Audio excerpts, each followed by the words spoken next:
ಸಹಜವಾಗಿ ಆ ಮುಸ್ಲಿಂ ನಾಯಕರ ಮೇಲೆ ಆರೋಪ ಹೋಗಿಬಿಡ್ತದೆ. ಅವ್ರಿಗೂ ಹೇಳ್ಕೊಳ್ಳಿಕ್ಕೆ ಒಂದು ಹಾದಿ ಆಗಿಬಿಡ್ತದೆ, ಇಲ್ಲಪ್ಪ ನಾವೆಲ್ಲ ಹಾಕ್ಸಿದ್ದೀವಿ, ಸುಮ್ಮನೆ ದೂಡೋದು ಮಾಡಿದ್ದೀರಿ ಅದನ್ನು ಅನ್ನುವಂಗೆ. ಒಟ್ಟಾರೆ ಏನೂ ಆಗಲಿ, ದಕ್ಷಿಣ ದಾವಣಗೆರೆಯಲ್ಲಿ ಹಣ ಬಲ ನೋಡೋದು, ಜಾತಿ ಬಲ ನೋಡೋದು, ಎಲ್ಲ ನೋಡೋದು, ಮುಸ್ಲಿಮ್ರು ಓಟುಗಳು ಒಡೆದು ಹೋಗಿದ್ದಾವೆ. ಹೀಗಾಗಿ ಸಮರ್ಥ ಗೆಲ್ತಾರೆ ಅನ್ನುವಂಥ ಒಂದು ಮಾತು.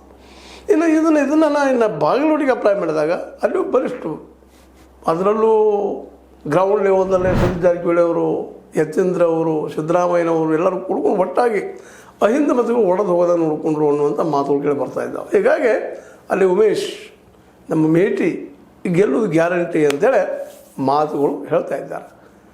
ಇನ್ನು ಅಬ್ಬರ ನೋಡಿದ್ವಿ ನಾವು, ಯತ್ನಾಳರ ಅಬ್ಬರ, ವೀರಣ್ಣ ಚಲನಚಿತ್ರಮಠದ ಅಬ್ಬರ, ಜೊತೆಗೆ ರಮೇಶ್ ಕತ್ತಿಯವರ ಅಬ್ಬರ ಎಲ್ಲ ನೋಡಿದ್ದೀವಿ.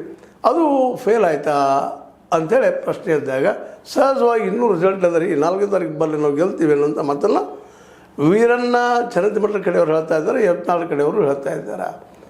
ಈ ಒಂದು ಸಂದರ್ಭದಲ್ಲೇ ವಿಶೇಷವಾಗಿ ಈ ಒಂದು BJP ಸಂಘಟನೆ ಇಲ್ಲ, ನಾವು ಬಾಗಲಕೋಟೆಯಲ್ಲಿ ಗೆಲ್ತೀವಿ. ಸ್ವತಂತ್ರವಾದ ಮೀಡಿಯಾಗೆ ಬೇಕಾಗಿರುವುದು ಸ್ವತಂತ್ರ ಧ್ವನಿ. ಆ ಸ್ವತಂತ್ರ ಧ್ವನಿ ಉಳಿಸಲು ನೀವು ಮಾಡಬೇಕಾದದ್ದು ಇಷ್ಟೇ. ಅದೇನಪ್ಪಾ ಅಂತಂತಂದ್ರೆ ನಿಮ್ಮ ಕೈಲಾದಷ್ಟು ಸಹಾಯ ಈ ಚಾನಲ್ಗೆ ಮಾಡಿ ಹಾಗೂ ನಿಮ್ಮ ಧ್ವನಿಯನ್ನು ಕಾಪಾಡಿಕೊಳ್ಳಿ. ಈ ನಗರದಲ್ಲಾಯಿತು, ಈವನ್ ಗ್ರಾಮೀಣ ವಲಯದಲ್ಲೂ ನಾವು ನಮ್ಮ ಪ್ರಭಾವ ಬೀರಿದ್ದೀವಿ. ಜನ ನಾವು ತಮ್ಮ ಬೆಂಬಲವನ್ನು ಸೂಚಿಸಿದ್ದಾರೆ ಅನ್ನುವಂಥ ಮಾತುಗಳು ಕೇಳಿ ಬರ್ತಾ ಇದ್ದಾವೆ.